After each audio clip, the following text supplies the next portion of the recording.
El presente podcast tiene fines informativos, educativos y de divulgación jurídica.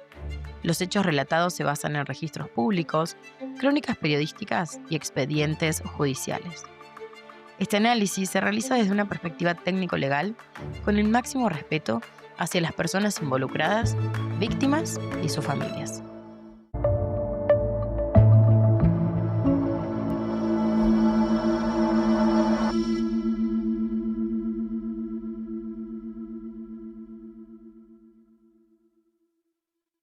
Lo del miércoles fue una locura total, y todos sabemos que no era solo un partido de fútbol. Por suerte los jugadores lo pudieron demostrar en la cancha durante, antes también y después.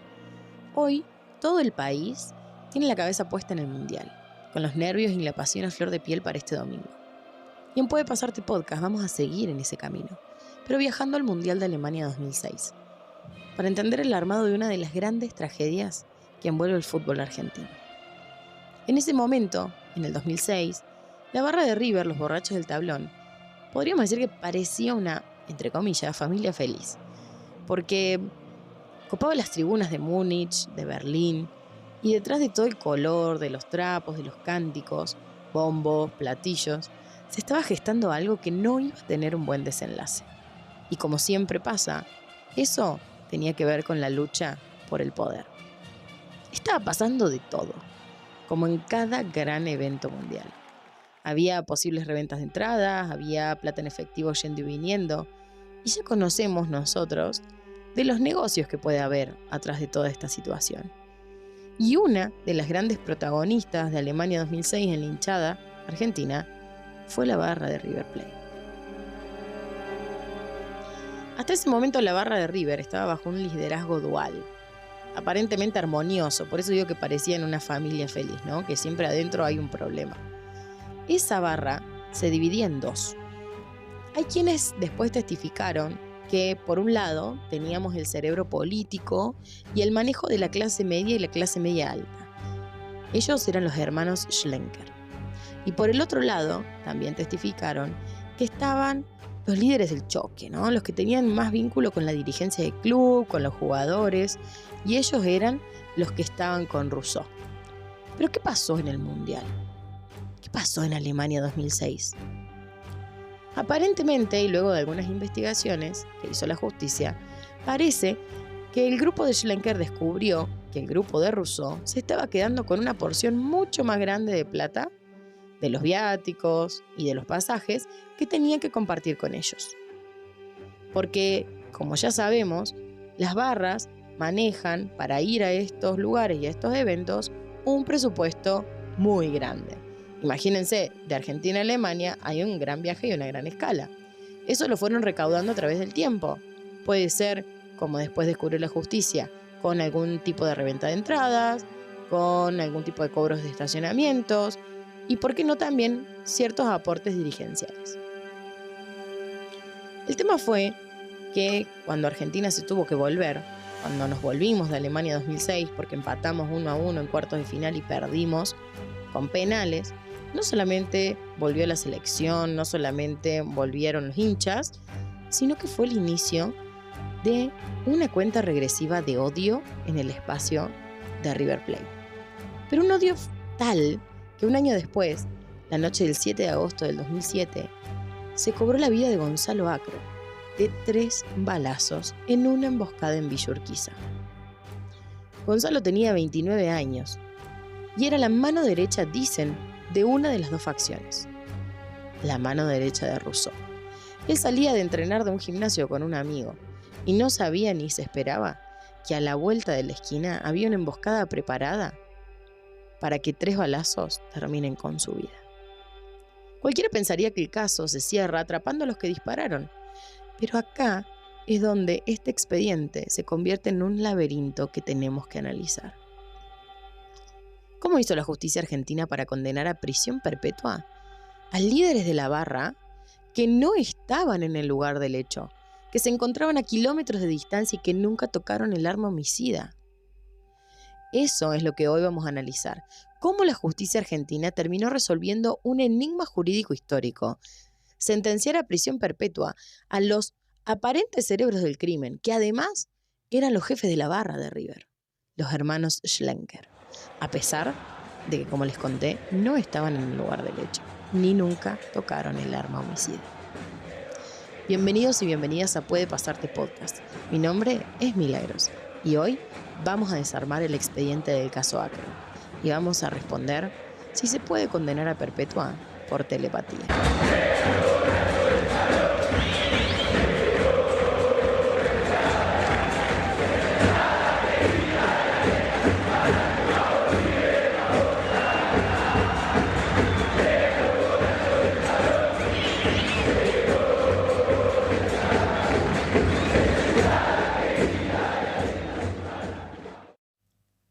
Para entender por qué mataron a Gonzalo Acro, hay que entender cómo se rompió la barra de River por dentro. Durante años, los borrachos del tablón estuvieron liderados por una sociedad que parecía perfecta. Adrián Rousseau y Alan Schlenker, conjunto con su hermano William. Los hermanos Schlenker manejaban los contactos políticos y policiales. Eso es lo que se pudo aportar de la investigación de la causa.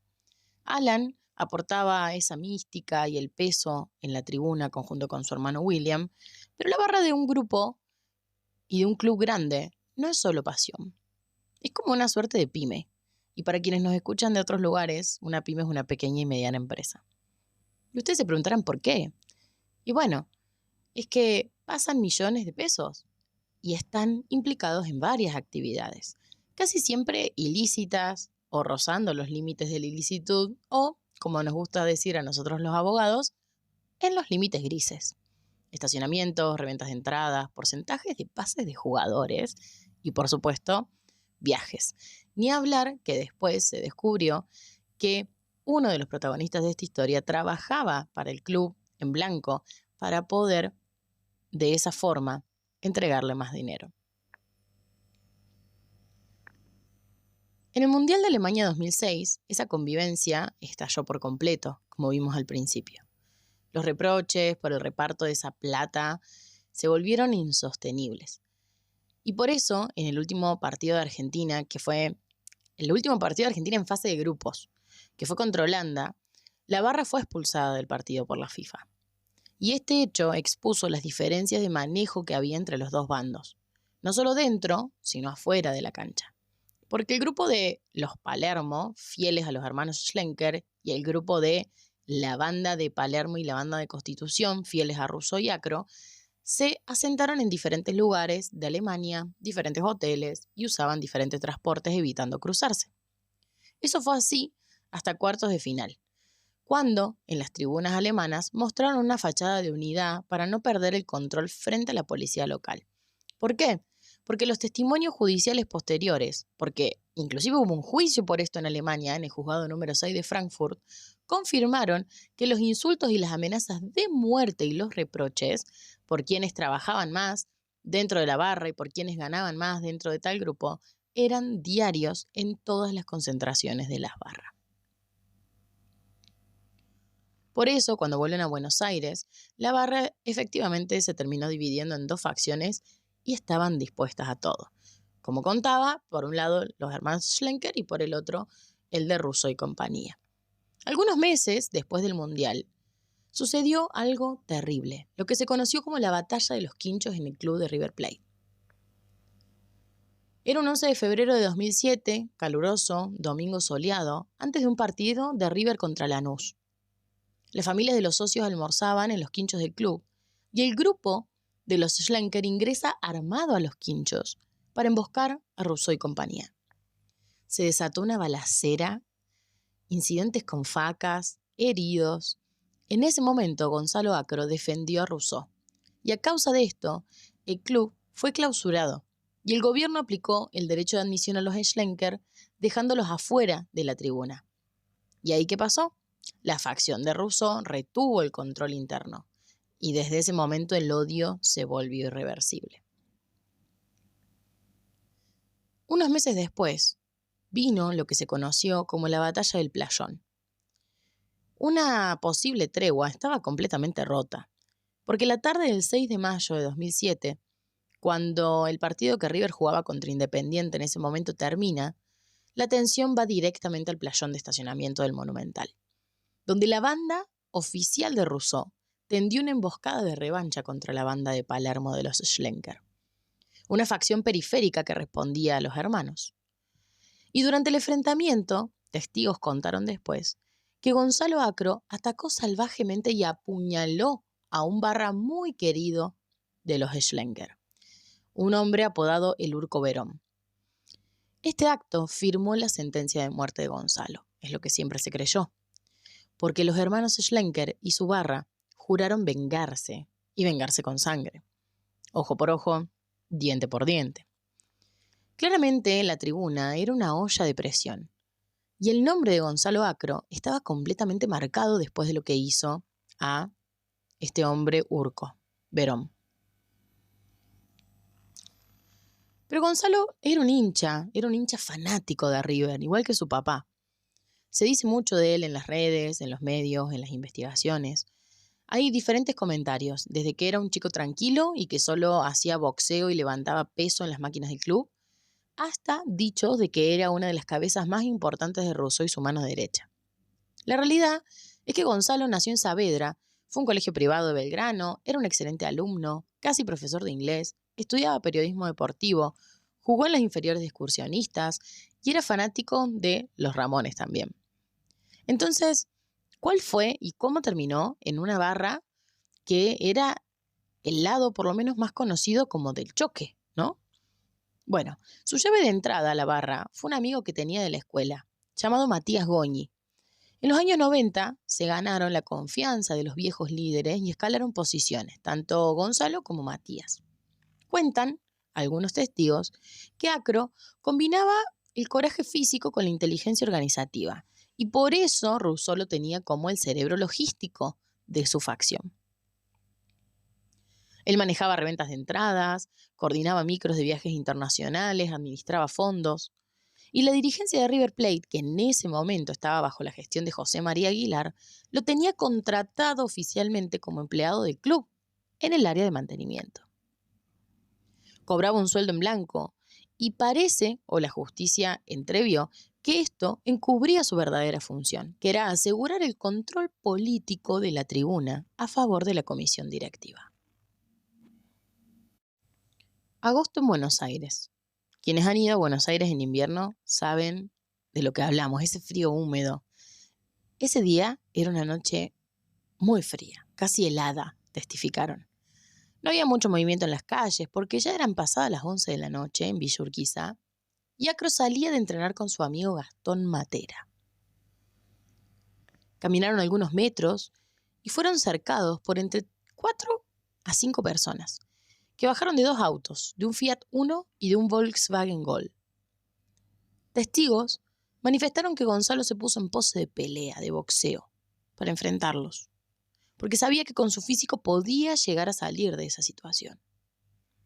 Lo que no contaba era con el revólver calibre 6.35 que estaba desenfundando uno de los atacantes. De ese revólver en cuestión de segundos salieron 4 tiros. Uno fue a la pierna de Gonzalo para quitarle la posibilidad de defenderse. Y 2 fueron directo a la cabeza una vez que se había caído. El 4.º tiro, el restante, terminó en la espalda de su amigo, Matera, porque él había salido corriendo porque tenía miedo. Gastón Matera fue el único sobreviviente y el testigo principal de todo el caso. Gonzalo no falleció en el momento, él quedó en coma y fue trasladado en estado crítico al Hospital Pirovano. Y aunque los médicos intentaron estabilizarlo y hacer todo lo posible, el daño cerebral que tenía era irreversible. Falleció 2 días después, el 9 de agosto del año 2007. Lo primero que podemos notar en este caso y en este crimen es la inteligencia previa que tenían en el ataque. No hay que profundizar mucho para notarlo, para ver que los asesinos no improvisaron.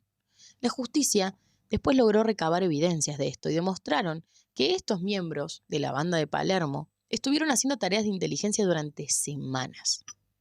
Entre otras acciones, una que ejecutaron, y muy moderna para la época, fue lo que en el juicio se conoció como la zona liberada digital.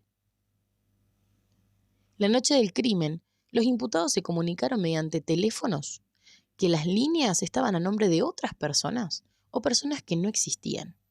Y se detectaron más de 12 llamadas cruzadas solo minutos antes del ataque.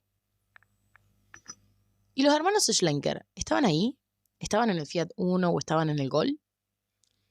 Y como les había contado al principio, acá inicia una de las partes más complejas para la normativa y el derecho argentino, porque físicamente no estaban y físicamente no fueron parte del asesinato.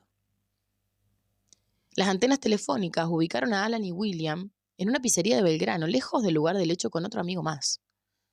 Entonces, la investigación se puso en marcha para conocer quién había hecho esas 12 llamadas. Eran más de 12 llamadas. ¿Eran de un auto a otro? ¿Las llamadas entraban del Gol y salían al Fiat Uno o viceversa? ¿O habían llamado desde otro punto de la ciudad?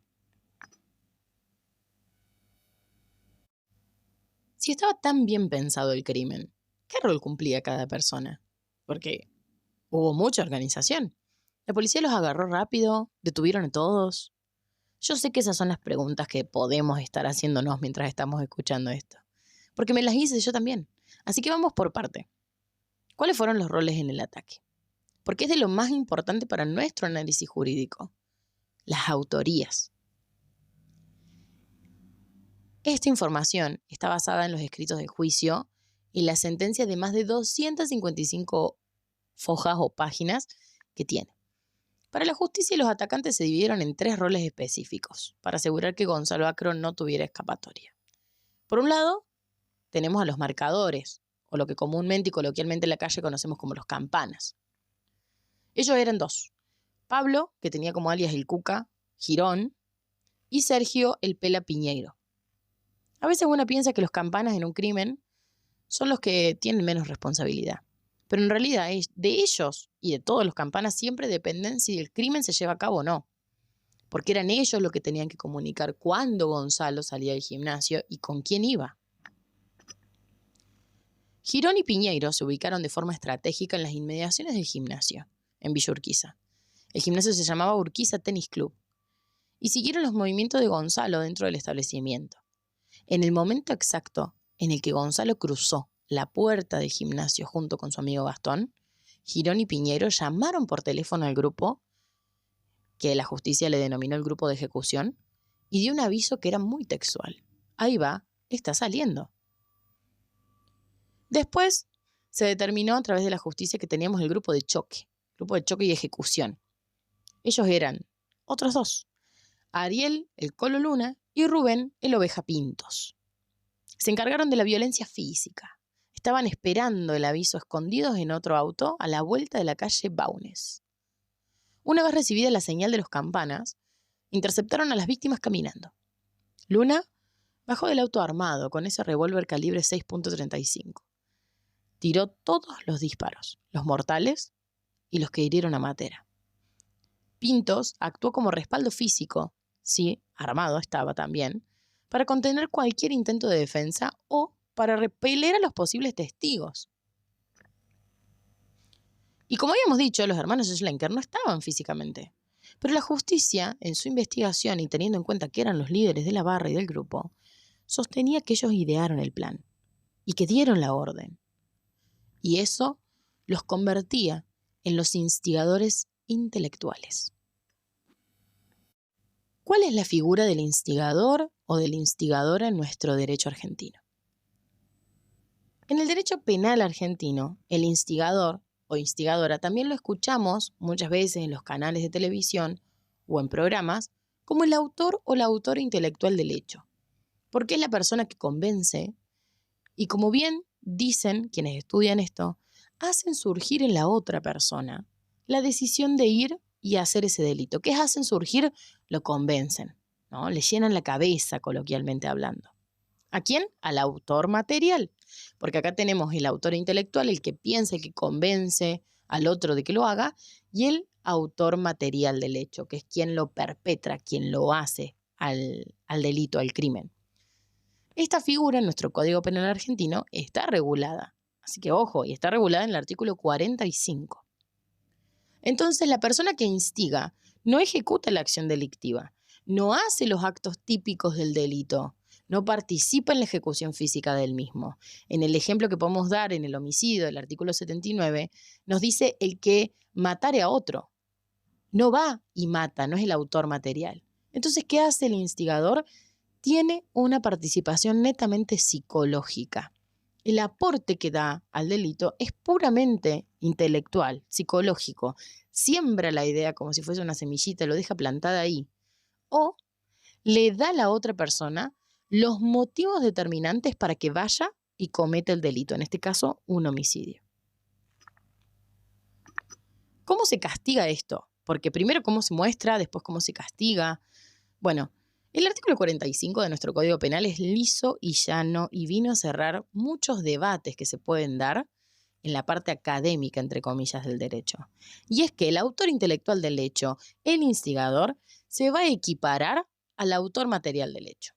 O sea que, si nosotros tenemos a la persona que mató y a la que le llenó la cabeza al que mate para que lo haga, la misma pena, coloquialmente hablando. Y acá viene un dato de color. Y es que a veces muchas personas encontradas responsables de ser instigadoras se apoyan en la no intencionalidad de sus dichos. En el, no, bueno, yo le dije que lo vaya y que lo mate, pero no, yo estaba jodiendo, era un chiste. Bueno, si en algún momento ustedes se encuentran en ese lugar, sepan que tienen que demostrar siempre que eso fue así, que fue jocoso, que fue un chiste, ¿no? ¿Por qué? Porque la figura del instigador es dolosa. O sea, siempre se tiene que demostrar la intención de llenar la cabeza a otro para que vaya y que cometa un delito. Y ahí, en esa raíz del dolo, del yo quiero hacerte convencer, quiero y busco que vos hagas esta acción delictiva, es donde radica la responsabilidad del instigador. Y acá vamos a pensar juntos. Imaginemos que, y suponiendo lo que la justicia ha encontrado luego de una investigación y ha sentenciado en base a eso, ¿no? Supongamos que los hermanos Schlenker lo que hubiesen hecho es instigar a un grupo de su barra a darle una golpiza a Gonzalo Acro. Decirle, no, golpéenlo un poco y listo, ¿no? Que es terrible, ¿no? Es horrible. Y lo que se generan acá son lesiones para el Código Penal argentino. Si ese hubiese sido el caso y los hermanos Schlenker piden una golpiza que genere lesiones pero que no mate, y quien ejecuta materialmente el acto termina matando a la víctima, o sea, sus barras lo terminan matando por propia cuenta, el instigador, los hermanos Schlenker, solo hubiesen respondido y hubiesen sido responsables por las lesiones que instigaron, ¿no? Ahora, diferente es, vayan y mátenlo, porque ahí la instigación es netamente de homicidio. Sé que algunos y algunas se están preguntando cuántas figuras penales que tenemos en el código. Y también sé que hay personas que por ahí se le pueden estar confundiendo ciertas cuestiones, ¿no? Porque acá tenemos autor intelectual, tenemos autor material, eso quedó claro.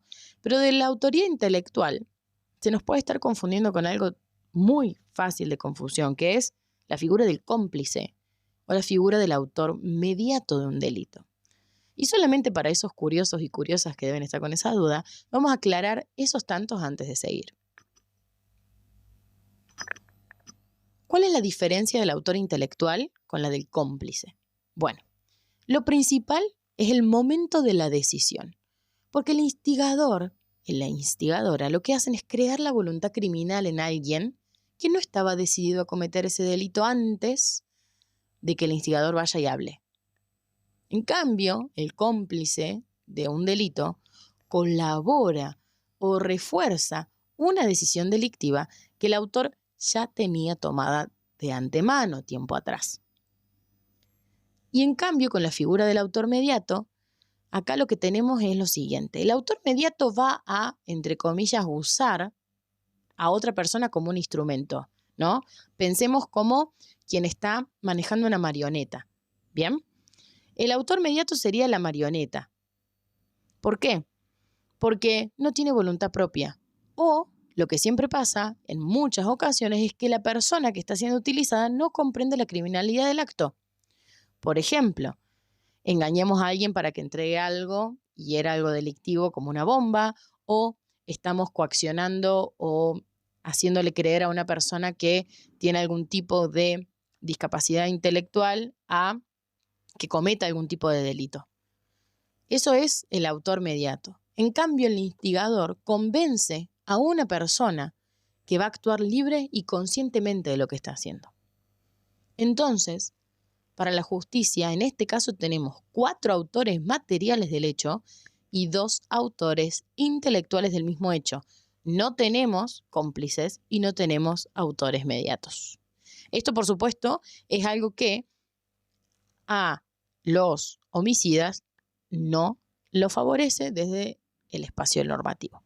Obviamente que no. Inclusive el país necesitó de operativos internacionales conocidos como de alta complejidad para poder atraparlos. Vamos a ver por partes. ¿Qué pasó con los Campanas? Girón y con el Sergio El Pela Piñeiro. A Cuca Girón, después del crimen, él se borró por completo, pero de todos los lugares que frecuentaba en Buenos Aires.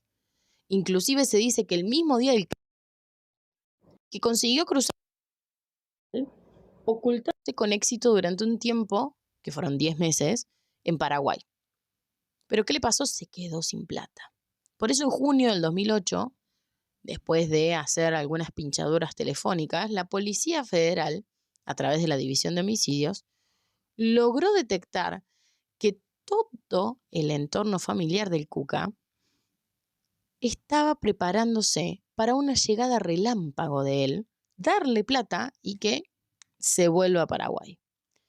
Pero ¿qué pasó? Como la PFA se dio cuenta antes, dejaron que el viaje, lo emboscaron y llegó a ser detenido en Villa Urquiza, el mismo barrio del crimen, el 18 de junio del Piñeiro se fugó. Y solamente les voy a adelantar que no se supo más de él hasta hace poquito tiempo. Por el lado de los ejecutores, ¿qué pasó? ¿Qué pasó con Ariel el Colo Luna y qué pasó con el Oveja Pintos? Vamos de a uno. Ariel el Colo Luna, el que apretó el gatillo, se escapó de Argentina apenas se enteró que lo buscaban. Cambió todo su aspecto físico y se fue a Europa. La Policía Federal, en colaboración con la Interpol, lo rastreó por más de un año, hasta que lo detuvieron a las afueras de Barcelona a fines del 2008. ¿Y cómo lo encontraron? Allá lejos, en las Españas. Bueno, él había grabado un video, clandestino por supuesto, que quería mandarle a los medios de comunicación de la Argentina, intentando desligar a los hermanos Schlenker que se habían quedado en el país, pagando por el crimen, pero no le sirvió. Lo único que hizo fue que la policía y el Interpol lo puedan encontrar y él se vuelva a Argentina. El Oveja Pintos, o Rubén Pintos, fue algo parecido. Logró eludir los allanamientos iniciales de la causa de la policía, pero él, si bien se mantuvo en la clandestinidad, no se fue del país. Y fue la persona que estuvo oculta por más tiempo, 2 años. Recién en junio del 2009, porque él no se fue ni a Europa ni se fue a Paraguay, él se iba escondiendo a plena vista en toda la ciudad de Buenos Aires, podríamos decir, o en las periferias de la ciudad de Buenos Aires. La PFA, que seguía investigando, descubrió que usaba identidades falsas y que cambiaba constantemente su paradero, el lugar donde iba, y se quedaba siempre en hoteles de pasajeros de baja categoría. Así fue como el 22 de junio del 2009, una brigada policial de la PFA le cayó de sorpresa en una de sus tantas guaridas. Lo detuvieron en el Hotel Río de la Plata, que se ubicaba en la avenida Juan de Garay de 1200 en Constitución. ¿Y los hermanos Schlenker? Bueno, como les contaba, se vieron cercados por todo lo que estaba pasando, por los análisis de los teléfonos y de las llamadas, y perdieron todos los márgenes de maniobra que podían realizar. Primero fue detenido el hermano William Schlenker, que lo arrestaron en un operativo policial. Y Alan, tiempo después, simplemente decidió entregarse conjunto con sus abogados porque sabía y le habían comentado que la captura que tenían con él era inminente. En el 2011 empezó el juicio. Quedaba solamente un autor material prófugo. Fue un verdadero tablero de ajedrez legal. Hubo careos, que es que colocan a dos partes que no se están llevando entre sí para decirse todo y de ahí sacar información y pruebas. Hubo acusaciones cruzadas y hubo también estrategias defensivas desesperadas que, como siempre digo, muestran la hilacha en estos tipos de juicios. Cada bando penal utilizó argumentos súper distintos para intentar desligarse. Una de las más polémicas fue la defensa de los hermanos Schlenker, porque su abogado defensor se basaba en la falta de pruebas directas en el lugar del hecho. Por supuesto, nosotros en el espacio penal, en el derecho penal, cuando tenemos que responsabilizar a una persona de la autoría de un delito, tenemos que probar muchas circunstancias y muchas situaciones. ¿Por qué? Porque tenemos que demostrar que la persona ha realizado una acción típica antijurídica y culpable. O sea que los hermanos de Schlenker realizaron un homicidio. Pero el problema acá, como habíamos visto, es que no estaban. Y no estaban ahí. Entonces esa fue una de las patas de las defensas de los hermanos Schlenker. Que lo único que los vinculaba con el hecho eran algunas llamadas que había hecho Ariel Luna. Entonces, sostenía la defensa que esto era una cama política, armada por el aquel entonces presidente de River, como les había dicho al comienzo, José María Aguilar, y la policía, usando testigos pagos de la facción de Rousseau para incriminarlos y aprovechar a sacárselos de encima del club. Uno de los hermanos, Alan, insistía activamente en que sufrió una violación de su derecho de defensa, porque la fiscalía lo que hizo fue acusarlo inicialmente de instigar mediante llamados telefónicos el día del crimen, y él dice que después la justicia se dio cuenta que esas llamadas no existían y que los jueces cambiaron a último momento la acusación, dictaminando que la orden de matar se había dado verbalmente en una reunión secreta en una pizzería de Belgrano algunas noches atrás. Esto Alan lo sostiene hasta el día de hoy. Inclusive él suele calificar irónicamente su condena como una instigación por telepatía, argumentando que no se puede instigar a una persona que ya tiene una enemistad previamente. Porque él decía que Luna estaba odiado y sacado con Gonzalo por lo que le habían hecho a su amigo del alma, a Lurco Verón. El Colo Luna, por su parte, tuvo una defensa errática. Ya vimos que lo encontraron luego de enviar un video casero a los medios confesando el crimen, asegurando que los Schlenker no tenían nada que ver. Pero que no se imaginan qué hizo cuando fue detenido, o qué hizo en el momento de juicio. Ya no era tan bueno, ya cambió su versión. Ya no decía que los hermanos Schlenker no tenían nada que ver. Inclusive la defensa de Luna intentó desvincularlo del ataque, diciendo que él solo estaba haciendo lo que el superior le había dicho que tenía que hacer, ¿no? La obediencia. Que él simplemente era una pieza de un plan superior. Y confesó que, a su entender, el cruce con Gonzalo fue casual y se dio porque había oído que en la batalla del Playón él había apuñalado a Acro, que era amigo suyo. Entonces, vemos que las defensas primero intentó desquitar responsabilidad y después dijo, bueno, no, sí estuvimos ahí, sí hicimos el hecho, pero fue como casual, yo lo vi y bueno, me enojé. Y si bien esto les puede parecer loco porque tenemos una defensa que plantea escenario A, después plantea escenario B, su defensa también planteó escenario C. ¿Cuál fue ese escenario C? Que había un tirador. Había un tercero tirador que pasó por ahí y pegó los tiros y se fue. Esto, quienes me estén escuchando, los abogados o abogadas o quienes ya nos escuchan mucho en el podcast, lo que buscaba hacer la defensa acá era romper la conexión causal, ¿no? Decir, bueno, había un tercero, fue un tercero el responsable, no fui yo. Imagínense la desesperación de esa defensa que pasó por 3 situaciones. Cuando ya la defensa se dio cuenta que Luna no lo iban a desresponsabilizar por el hecho, iniciaron otra estrategia más, que fue bajarle la pena. Porque la justicia iba a acusar a todos con el delito de homicidio agravado y esto le iba a dar perpetuo. Entonces la defensa de Luna buscaba cambiar de carátula a un homicidio simple o un homicidio en riña para recibir una pena menor, que es la de homicidio del 79 del Código Penal, que es de 8 a 25 años. ¿Cuál era el argumento de su defensa? Bueno, que originalmente era una riña, era una golpiza, que se descontroló, que nunca hubo un crimen organizado. Por otra parte, la defensa de la oveja Pintos, a diferencia de otras barras, él nunca se quebró. Él nunca improvisó. Y su defensa nunca se mostró desesperada. Él fue muy frío y hasta desafiante con algunos jueces.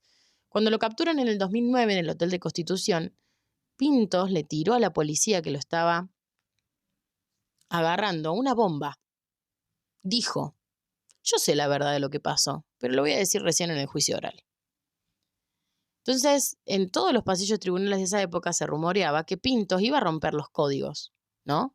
Y hundir legalmente a los Schlenker para salvarse a sí mismo. Pero esto al final no pasó porque en el juicio del 2011, el Oveja Pintos cambió toda su estrategia. Se llamó el silencio. Y la defensa penal que tenía y su abogado se basaron en la insuficiencia de pruebas y en desacreditar al sobreviviente Gastón Matera, quien era el principal testigo. Lo que hizo el Oveja Pintos fue, primero ver, él y su defensa, ¿no?, que el Colo Luna intentaba desviar la culpa. Lo intentó tanto, que hasta inventaron un tirador fantasma.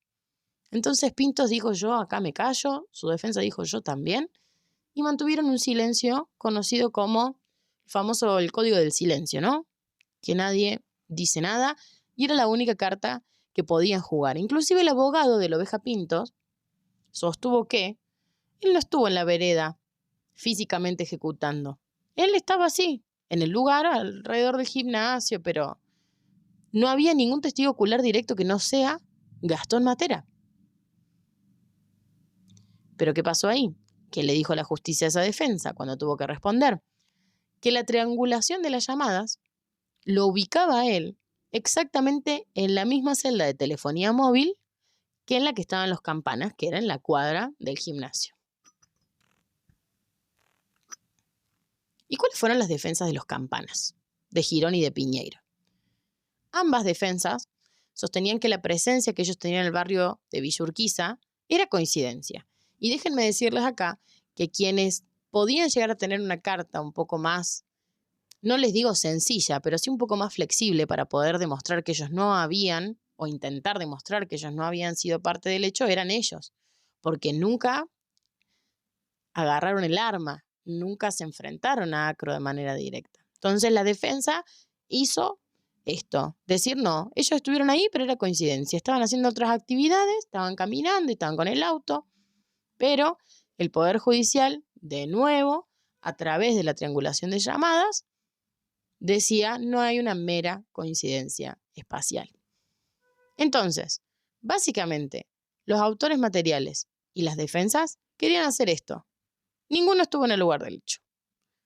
Después, bueno, se dieron cuenta que no podían e intentaron bajarle las penas lo más posible.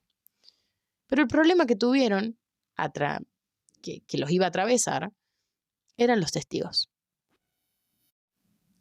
¿En qué pruebas se basó la justicia para iniciar el juicio y después para poder sentenciar que había una red bien tejida y era una red que era muy complejo de sacar información? Imagínense, una barra de un gran equipo de fútbol. Se basaron en la prueba más clásica de todas: los testigos. La justicia tenía 3 y la base de creación fue desarmar todas las coartadas de los acusados. El primer testigo que tenía la justicia era Gastón Matera, el amigo de Gonzalo, y que además había sobrevivido al disparo en la espalda que le habían dado. Esta fue la declaración de Gastón: que doblaron en la esquina después de salir del gimnasio, que caminaron casi media cuadra y que siente que Gonzalo se da vuelta, lo mira a los ojos y le quiere advertir de algo diciendo como: uy, salí de acá. Y que en ese momento Gastón levanta la vista de la cara de Gonzalo y ve que Ariel Luna, directamente frente a él, se acerca con un arma y empieza a disparar. Este fue el testimonio clave que hizo que la justicia gane con la jugada que tenía: intentar romper el código de silencio que tenían los de la barra. Porque cuando a Luna se lo señala en la audiencia, imagínense que los testigos, para quienes no conocen un proceso, tienen que testificar en audiencia. O sea que estamos todos y todas escuchando lo que están diciendo.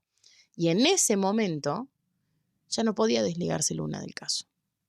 Y ya la defensa por eso cambió y dijo, bueno, ya no te podemos sacar del lugar del hecho con las acciones, fijémonos de ver si podemos bajarte la pena. Otro testigo clave fue el papá de Gonzalo, Alberto. Él declaró bajo juramento que Gonzalo sabía que lo estaban buscando para matarlo. Él detalló el contexto de antes.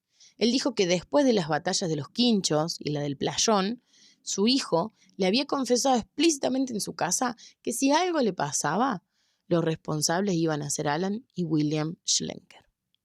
Y con este testimonio, el tribunal, después de la audiencia, tenía abierta la posibilidad de probar que había un miedo creíble por parte de Gonzalo y que estos sujetos tenían un motivo. Y sirvió para probar el ensañamiento personal que los hermanos le tenían a Gonzalo por ser la mano derecha de Rousseau. Y después, además de estos dos testigos clave, hubo otros que eran del entorno de River.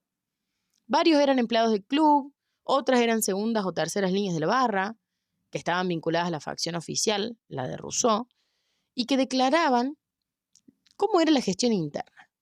Confirmaron que los Schlenker habían perdido poder y perdido control de los negocios millonarios de la tribuna y que querían recuperarlo y que la única forma que veían de recuperarlo era descabezando la facción de Rousseau.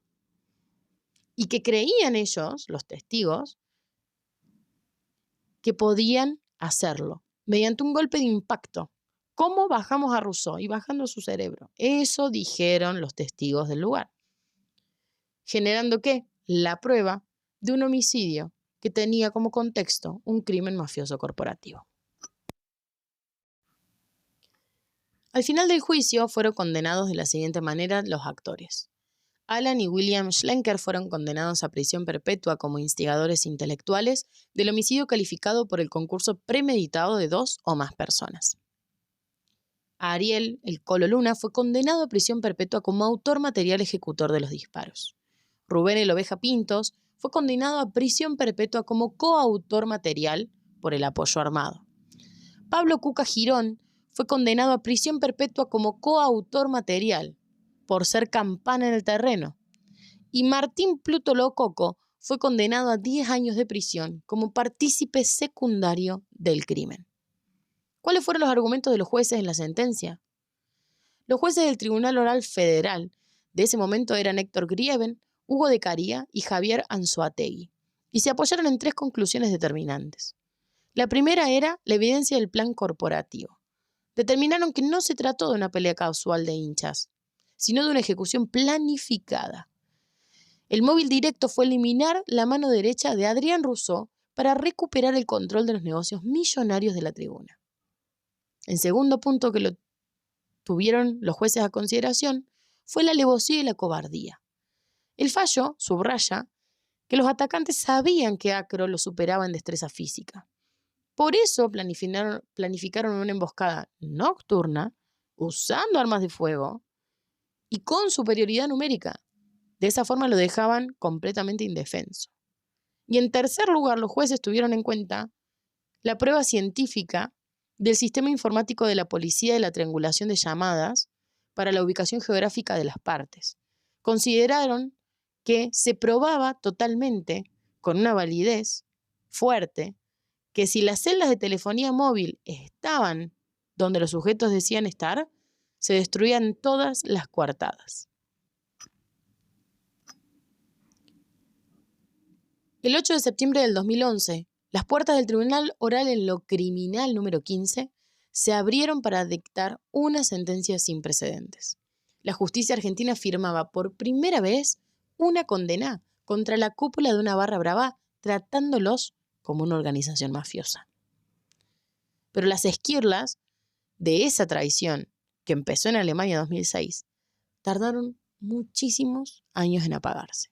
Inclusive les digo que siguen activas, porque Alan Schlenker pasa sus días en el penal de Rawson insistiendo que es inocente, denunciando las conspiraciones que tienen atrás, mientras ve cómo alguno de sus otros aliados, por ejemplo el Oveja Pintos, está con libertad condicional.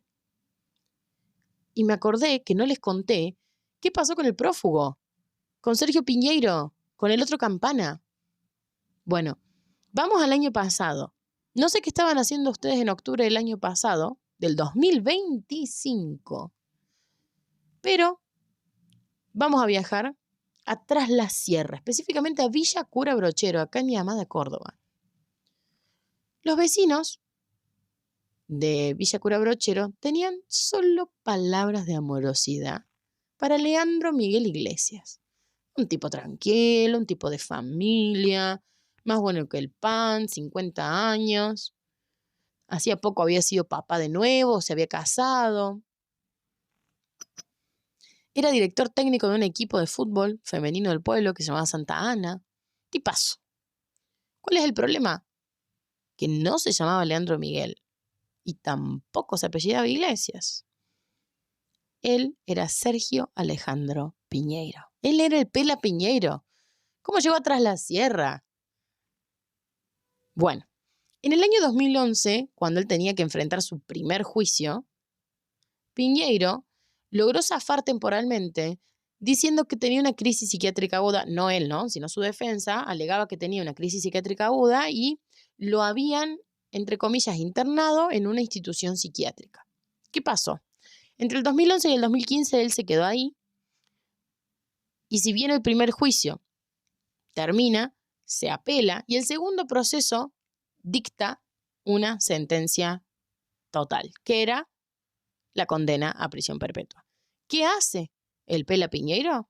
Se va, corta todos los vínculos, se va corriendo, o sea, se vuelve y se convierte en un prófugo porque se va del instituto psiquiátrico, arma su bolso, cambia de identidad y desaparece totalmente de la faz de la tierra. Él fue la persona que más cantidad de años pudo estar fuera del radar de la policía. Estuvo prófugo casi una década. ¿Y cómo lo hizo? Porque tenía un pedido de captura internacional. ¿Y cómo hizo para irse acá a Córdoba, acá nomás, a un par de horas de distancia, y ser DT de un club de fútbol femenino? Bueno, los años pasaron, su cara cambió, su casa cambió, su provincia cambió, sus amigos cambiaron y su rutina también. Entonces, él fue muy cauto y el secreto que tuvo su clandestinidad tan larga era el bajo perfil que tenía. Hasta que cometió un error clásico. Acordarse, en realidad sería no acordarse de que tenía un tatuaje muy evidente. Los agentes de la División de Búsqueda de Prófugos de la Policía Federal empezaron a notar que había movimientos raros en las redes sociales, vinculados a viejos contactos de barras. ¿Por qué? Porque entre ellos estaban cruzando fotos. Estaban mandándose fotos de ciertas actividades deportivas que había en el interior de Córdoba, ¿no? De las fotos de un encuentro de fútbol, que va, que viene, que gracioso. ¿Y saben qué pasó? El software de reconocimiento facial de la policía, sumado por supuesto a un ojo clínico policial de expertos en esto, detectaron que había un entrenador de fútbol femenino en Tras la Sierra con rasgos sospechosamente similares a los de un prófugo. Pero la confirmación final no llegó por su cara, llegó por el tatuaje. Porque el Pela había marcado su cuerpo muchos años, épocas atrás, en la tribuna del River Plate. Y se dieron cuenta los policías que ese tal Leandro Iglesias tenía los mismos tatuajes que el Pela Piñeiro. Así fue como el martes 7 de octubre del 2025, a las 16:50 de la tarde, en la tranquilidad y en la paz que eso refiere en Mina Clavero, porque en octubre no pasa nadie, estamos en temporada baja, se rompió todo, porque hubo un operativo conjunto con la Policía de Córdoba y la Policía Federal que cercó todas las calles de la localidad. No hubo persecución, no hubo tiroteo, pero sí lo agarraron y fue derechito a Buenos Aires a cumplir su cadena perpetua. Hoy, casi 2 décadas después de esa noche en Villa Urquiza, Alan Schlenker sigue cumpliendo su condena tras las rejas, sigue sosteniendo que es inocente, que fue una cama política del club. Ya están todos detenidos, algunos cumpliendo libertad condicional. La realidad, y como siempre digo, la justicia no trae a nadie de vuelta y es un crimen terrible el que le sucedió a Gonzalo y a toda su familia. Y la pregunta que les dejo hoy para debatir en los comentarios es netamente técnica. ¿Creen ustedes que la prueba indiciaria y el cruce de llamadas telefónicas son suficientes para mandar a una persona a prisión de por vida? ¿O creen ustedes que sí o sí hay que condenar con una prueba directa? Porque, ¿qué pasa con las presunciones? Bueno, los leo en comentarios. Si disfrutaste este capítulo y te gustó este análisis técnico y querés que sigamos desarmando expedientes polémicos de nuestro país del True Crime argentino, no te olvides de suscribirte, darle me gusta y activar la campanita que nos ayudas un montón. Mi nombre es Milagros y esto fue El Caso Acro. Nos escuchamos en el próximo capítulo en Puede Pasarte Podcast. Pueden seguirnos en nuestro Instagram y también en TikTok. Nos encuentran como @Puede Pasarte Podcast. Y queremos agradecer a nuestros sponsors, T-Shop del Boulevard, Quecut Viajes y también al Gran Tour Cordobés. Muchísimas gracias. Nos escuchamos en el próximo capítulo. Puede Pasarte Podcast fue una producción de Derecho ATP, donde buscamos que el derecho sea apto para todo público.